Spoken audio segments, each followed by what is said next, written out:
Kembali lagi di channel Krisna Adityo. Di video kali ini kita akan belajar piano lagi. Yuk!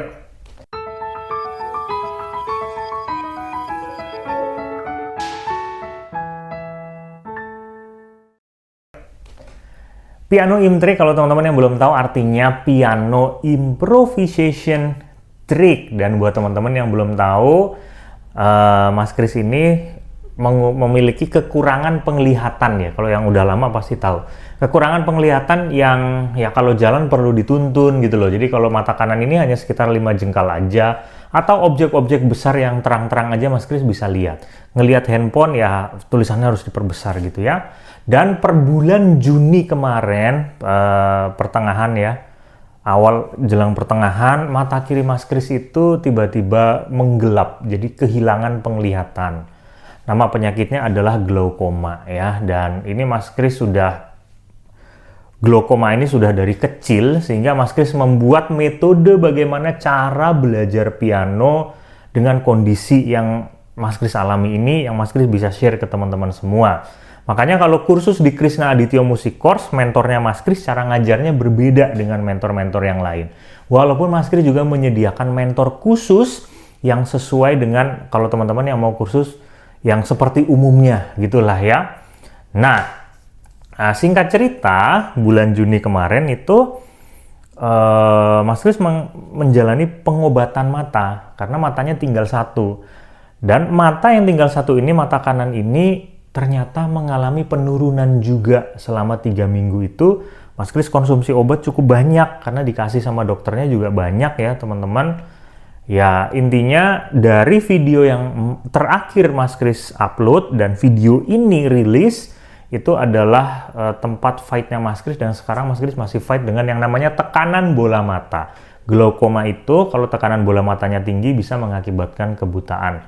Dan ya Mas Kris sangat-sangat berdoa ya kalau mata kanan ini masih bisa digunakan walaupun sedikit untuk beraktivitas ya. Dan Mas Kris tidak menghilangkan semangat ataupun gimana-gimana, tetap akan terus berjuang di dunia edukasi piano ini bersama dengan teman-teman semua. Terima kasih yang sudah mendukung channel ini dari awal dan yang baru. Nah, subscribe dulu ya channelnya ya. Tidak menjual kesedihan, tapi memang faktanya begini. Mas Kris jarang-jarang nge-share yang kayak begini-begini, jarang banget. Agak malu sebenarnya ya, tapi ya sudahlah, kondisinya seperti ini biar teman-teman semuanya yang ngikutin Mas Kris bisa paham. Langsung aja yuk kita bahas ya pembahasannya. Gimana sih caranya supaya cara main melodi kita tuh yang ada di tangan kanan itu jauh lebih manis, jauh lebih cantik, jauh lebih enak didengar hanya dengan menambah satu layer melodi aja. Rumusnya gimana? Cara kerjanya gimana? Kita langsung simak di video ini ya. Yuk. Oke, kita langsung mulai aja ya. Jadi seperti ini contohnya. Kita ambil melodi begini.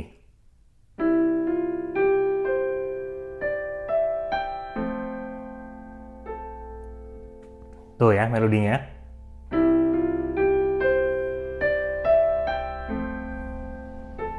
Kita kasih double.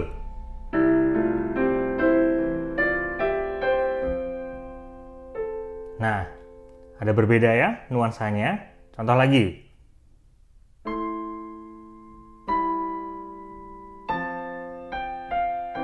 Kita kasih double.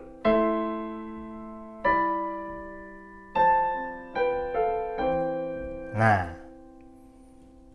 beda ya nuansanya. Kayak gimana caranya? Sebenarnya sederhana ya. Mas Kris kan kemarin udah bikin konten tentang ini tuh, chord gitu ya. Gimana caranya menggunakan chord tangan kanan. Nah, kalau teman-teman udah bisa, yang ini pasti bisa. Kalau teman-teman belum bisa, berarti teman-teman harus ikut kursus musik online. Tuh, kursus piano online. Ada nomor WA di kolom deskripsi, teman-teman tuh bisa tanya-tanya aja di situ ya. Di Krisna Adityo Music Course. Kalau teman-teman pengen belajar lebih lanjut seputar tentang musik, piano online, kemudian ada violin juga, ada gitar juga, dan ada vokal juga. Teman-teman bisa join aja di situ.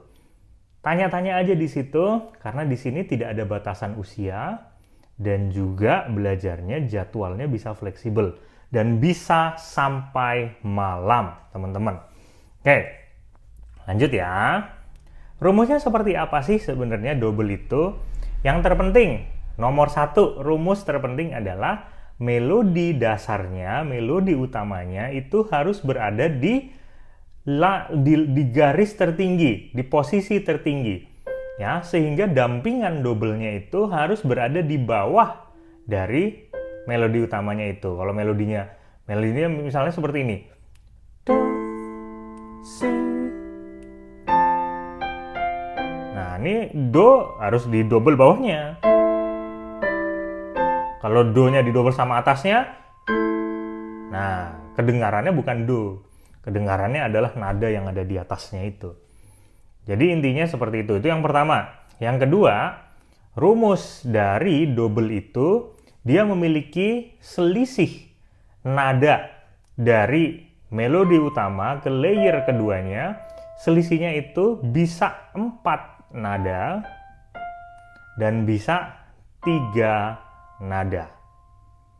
Nah, pertanyaannya, kapan dia 4 nada, kapan dia 3 nada? Nah, itu tergantung dari pergerakan chord yang ada di tangan kiri. Contoh tadi chordnya apa? A minor. Do, si, E minor, F, C. Gitu ya. Nah, A minor. Nah, do double sama selisihnya mana? Kalau selisihnya 4, 1, 2, 3, 4, selisihnya sama Mi. Oke, masih cocok. Tapi kalau selisihnya 3, dapatnya F. Nah, dia nggak sinkron tuh sama tangan kirinya. Ya, A minor nggak ada F-nya, gitu ya. Oke, sama Sol malah bisa, karena ini bisa dimasukin ke dalam A minor 7. Nah, tapi kenapa kok tidak bisa selisihnya 2 begini? Karena nada antara top line, nada tertinggi, dan nada double yang ada di bawahnya ini terlalu dekat, sehingga di kuping kita tidak begitu indah suaranya. Tidak begitu menarik. Lebih enak kita ambil Mi yang ada di bawah. Gitu ya. Kemudian E minor. Nah. Oke. Misalnya kayak gini ya, E minor tuh. Nah, ini E minor begini, tapi Mas Kris pakainya nih. E minor inversi 1 ya. Oke. Kalau kita, nah ini posisinya lain nih. Double sama Re, selisihnya 4, ini bisa termasuk dalam E minor 7. Double sama Mi pun enak. Karena dia juga masuk dalam E minor juga. Artinya, mau double-nya dia selisihnya 4, selisihnya 3, dia tidak ada masalah. Ya. Duh, boleh ya. Nah, kalau misalnya selisihnya 4 jadi gini. Tuh, Mas Kris suka yang selisihnya 4 tuh, pakai D minor. Pakai D minor, pakai D-nya tuh. Jadi E minor 7. La. Nah, la chordnya apa? F. Kalau kita double sama selisihnya, misalnya selisihnya 3 nih. 1, 2, 3, double-nya Re. Nggak enak tuh, nggak ada Re-nya di sini. Ya, double sama Mi enak. Tapi ini cuma 2 tuh. Tak enak jadinya, ya, nggak indah. Ya udah, berarti double-nya sama Do. Jadi kemungkinannya kalau tidak selisihnya 3, berarti selisihnya 4. Kalau selisihnya 4 suaranya nggak enak, berarti selisihnya 3. Oke, lanjut. Do, si. Nah, Sol. Melodinya apa nih? Melodinya Sol. Chordnya apa? C. Maka kita bisa double sama apa? Misalnya kalau selisihnya 4. Oke, dapat B tuh. B. Jadi C mayor 7. Kalau suaranya di kuping teman-teman enak, bisa digunakan ini. Tapi kalau teman-teman mau dapetin jatuhnya di chord yang tonikanya, nah jatuhin di C-nya. Tuh, selisihnya 3. Pas, jadi mainnya gini.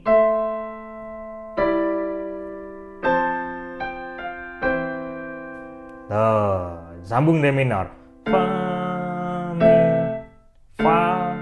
Kalau D minor berarti fa sama la bawahnya. Selisihnya 4. 1, 2, 3, 4. Ya, kalau selisihnya 3, fa sama si nggak masuk. Gitu ya. Nah, seperti itu.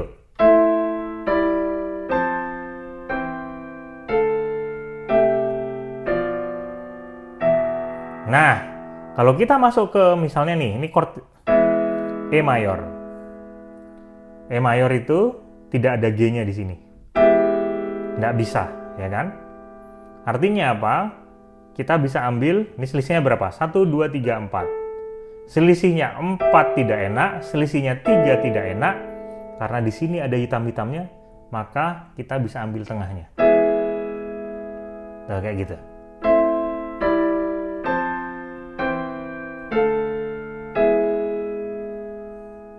Nah, gitu ya. Ini contoh teknik double yang sederhana. Misalnya melodinya kayak gini. Sol, do, re, mi, fa, sol, do. Nah, kita double. Do, re, mi, do, do, do. Nah, yang jatuh di chordnya apa? Melodi yang jatuh di chord sol. Sol, do, re, mi, fa, sol. Sol bareng sama chord. Ya udah, ini mau di double 4 boleh. Karena nggak bareng sama chord, double 4, 4, 4, 4. Nah, sol sama do. Karena chordnya F. Selisihnya 3. Kalau di double yang selisihnya 4, sol sama si, ya dia tidak sinkron dengan chord F-nya. Ya. Contoh. Tuh, nggak enak. Nggak enak ya. Nah, sol sama do. Seperti itu contohnya. Oke, gitu aja. Semoga berkenan dengan videonya. Semoga teman-teman suka dan memahami videonya. Kalau teman-teman belum paham, teman-teman tulis di kolom komentar. Mas Kris belum paham. Belum pahamnya di mana dijelasin. Jangan cuman bilang saya nggak paham. Nggak pahamnya di mana dijelasin supaya nanti Mas Kris bisa bikinin video lanjutannya. Kalau masih belum paham juga ya berarti teman-teman harus kursus dengan mentor. Di sini ada kursus piano online ya, kursus piano Krisna Adityo Music Course. Tuh. Ikut aja di situ. Kita ketemu lagi di kesempatan berikutnya. Sehat selalu dan salam harmonis.